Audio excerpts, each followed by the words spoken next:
Em seu poético hino de louvor, o salmista declarou: Senhor, tu me sondaste e me conheces. Tu sabes o meu assentar e o meu levantar. De longe entendes o meu pensamento. Cercas o meu andar e o meu deitar, e conheces todos os meus caminhos. No paralelismo semântico desse poema, o salmista enaltece o atributo divino da onisciência do Senhor, pois ele verdadeiramente conhece todos os aspectos de nossa alma. Ciente de tudo que nos é necessário nesta vida, o Salvador nos convida a buscá-lo em cada pensamento e a segui-lo de todo o nosso coração. Isso nos dá a promessa de que podemos andar em sua luz e de que sua orientação impedirá a influência da escuridão em nossa vida. Buscar a Cristo em cada pensamento e segui-lo de todo o nosso coração requer que alinhemos nossa mente e nossos desejos aos dele. As Escrituras se referem a esse alinhamento como estar firmes no Senhor.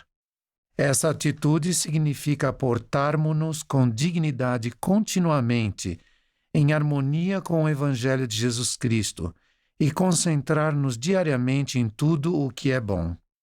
Só então poderemos alcançar a prometida paz de Deus, que excede todo o entendimento e que guardará o nosso coração e os nossos pensamentos em Cristo Jesus. O próprio Salvador instruiu aos élderes da Igreja em fevereiro de 1831. Entesourai estas coisas em vosso coração, e que as verdades solenes da eternidade repousem em vossa mente. A despeito de nossos esforços contínuos para buscar o Senhor, pensamentos impróprios podem entrar em nossa mente. Quando permitimos que esses pensamentos entrem e até mesmo os convidamos a permanecer em nossa mente, eles podem moldar os desejos de nosso coração e nos conduzir ao que nos tornaremos nesta vida e, consequentemente, ao que herdaremos na eternidade. O elder Neil L. Maxwell certa vez enfatizou esse princípio quando disse: os desejos determinam a gradatividade dos resultados, inclusive a razão pela qual muitos são chamados, mas poucos escolhidos. Os profetas antigos e modernos têm nos lembrado constantemente de que devemos resistir à tentação a fim de não perdermos nossa força espiritual e nos sentirmos confusos, desorientados e desiludidos na vida. Metaforicamente falando, ceder à tentação é como aproximar um ímã a um objeto de metal. A força invisível do ímã atrai o objeto de metal e o mantém junto a ele. O ímã somente perde sua força magnética sobre o objeto quando o afastamos para longe dele. Portanto, assim como o ímã não consegue exercer poder sobre uma peça de metal que está distante, ao resistirmos à tentação, ela se desvanecerá e perderá seu poder sobre nossa mente e nosso coração, e, consequentemente, sobre nossas ações. Essa analogia me faz lembrar de uma experiência que um membro muito fiel da igreja compartilhou comigo há algum tempo. Ela relatou que certa manhã, ao acordar, um pensamento impróprio que ela nunca havia vivenciado antes subitamente invadiu sua mente. Embora aquilo a tenha surpreendido completamente, em frações de segundo ela reagiu contra a situação, dizendo a si mesma e àquele pensamento: não. Imediatamente depois, ela o substituiu por algo bom, a fim de distrair sua mente do pensamento indesejado. Ela me disse que à medida que exerceu seu arbítrio moral em retidão, aquele pensamento negativo involuntário imediatamente desapareceu. Ao clamar ao povo que acreditassem em Cristo e que se arrependessem, Moroni os exortou a chegarem-se ao Salvador de todo o coração, despojando-se de todas as impurezas. Além disso, Moroni os convidou a pedir a Deus, com inquebrantável firmeza, que não caíssem em tentação. A aplicação desses princípios em nossa vida exige mais do que simplesmente conhecê-los. É necessário ajustar nossa mente e nosso coração a esses princípios divinos. Tal ajuste requer que façamos um esforço pessoal diário e constante, além de depositarmos nossa confiança no Salvador, uma vez que nossas inclinações mortais não desaparecerão sozinhas. A luta contra a tentação exige uma vida inteira de diligência e fidelidade. No entanto, quero que saibam que o Senhor está pronto para nos ajudar em nossos esforços pessoais e promete-nos bênçãos extraordinárias se perseverarmos até o fim.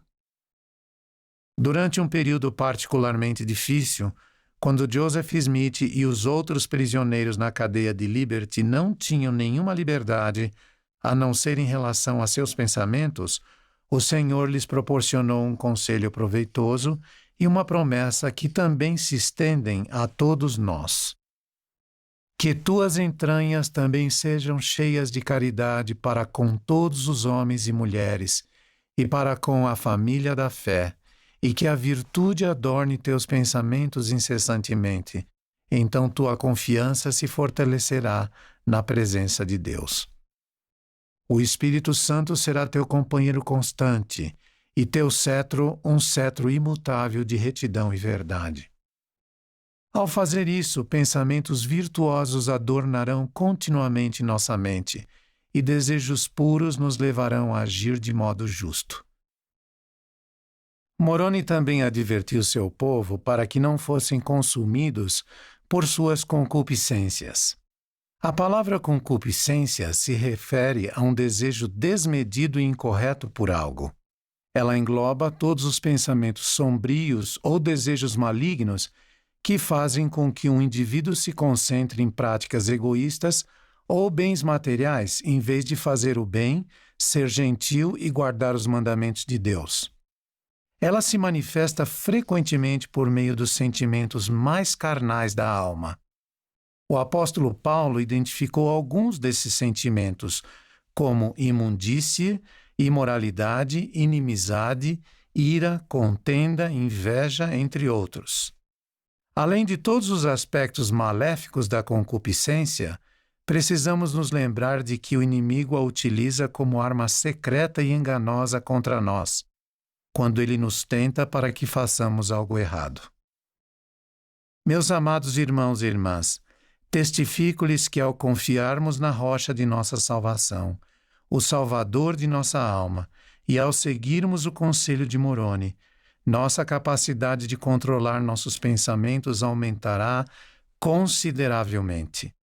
Posso assegurar-lhes que nossa maturidade espiritual aumentará em um ritmo crescente, transformando nosso coração e nos tornando mais semelhantes a Jesus Cristo.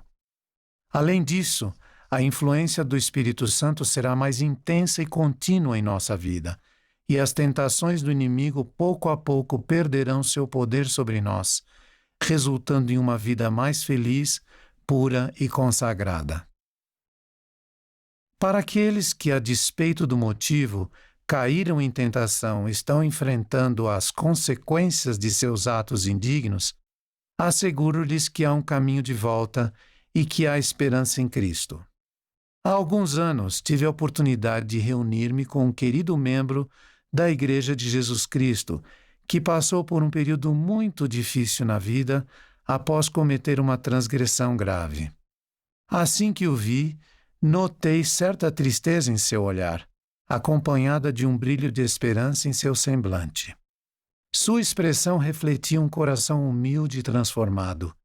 Ele havia sido um cristão dedicado, tendo sido ricamente abençoado pelo Senhor. No entanto, ele permitiu que um único pensamento impróprio invadisse sua mente e, posteriormente, o levasse a outros. À medida que ele se tornou cada vez mais permissivo com relação a esses pensamentos, eles foram se enraizando em sua mente e começaram a dominar seu coração. Com o passar do tempo, ele agiu de acordo com esses desejos indignos, levando-o a tomar decisões contrárias a tudo que era mais precioso em sua vida. Ele me disse que se não tivesse dado lugar àquele pensamento tolo desde o início, ele não teria se tornado vulnerável e suscetível às tentações do inimigo. tentações que trouxeram tanta tristeza à sua vida. Felizmente, assim como o filho pródigo na famosa parábola que se encontra no Evangelho de Lucas, ele caiu em si e acordou daquele pesadelo. Ele renovou sua confiança no Senhor, sentiu verdadeiro pesar e teve o desejo de voltar ao seu redil. Naquele dia, nós dois sentimos o amor redentor que o Salvador tem por nós. Ao final de nosso breve encontro, ambos estávamos tomados de profunda emoção, e até hoje lembro-me da alegria resplandecente em seu semblante quando ele saiu de minha sala. Meus queridos amigos, quando resistimos às pequenas tentações, as quais com frequência surgem inesperadamente em nossa vida, tornamo-nos mais aptos a evitar transgressões sérias. Conforme disse o presidente Spencer W. Kimball, é raro que alguém cometa transgressões sérias sem antes sucumbir a menores, que abrem as portas para as maiores. Um campo limpo não se enche de ervas daninhas da noite para o dia. Enquanto se preparava para cumprir sua missão divina na Terra, o Salvador Jesus Cristo nos ensinou a respeito da importância de resistirmos constantemente a tudo que possa nos desviar de cumprirmos nosso propósito eterno. Após várias investidas mal-sucedidas do inimigo, que tentava desviá-lo de sua missão, o Salvador dispensou o diabo categoricamente ao dizer: "Vai-te, Satanás!" Então o diabo o deixou, e eis que chegaram os anjos e o serviram. Vocês conseguem imaginar o que aconteceria se obtivéssemos a força e a coragem provenientes do Salvador para dizermos não e vai-te aos pensamentos iníquos no exato momento em que eles entram em nossa mente? Que impacto isso teria sobre os desejos de nosso coração? Como as atitudes que tomaríamos em decorrência dessa determinação nos manteriam próximos do Salvador e permitiriam que a influência contínua do Espírito Santo permanecesse em nossa vida? Sei que ao seguirmos o exemplo de Jesus, evitaremos muitas tragédias e comportamentos indesejados que podem causar problemas e desavenças familiares, emoções e inclinações negativas, injustiças e abusos, escravidão por vícios malignos e tudo o mais que seja contrário aos mandamentos do Senhor.